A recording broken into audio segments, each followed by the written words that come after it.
Good morning from laststandbrand.com. Well, today we're going to talk about predators. In this case, four-legged predators. These are broccoli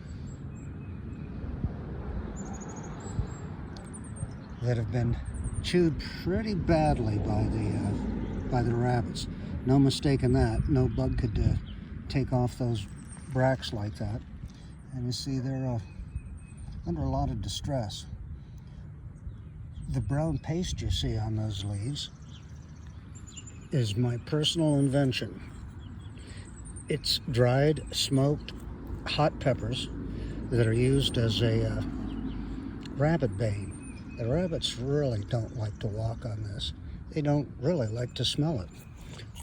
Tends to last for 4 or 5 days, and that's about the only thing you can do to keep the rabbits out or maintain the fence, which apparently I haven't been doing since the rabbits have snuck in.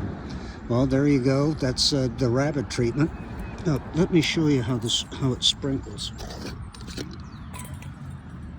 You want to dry this enough so that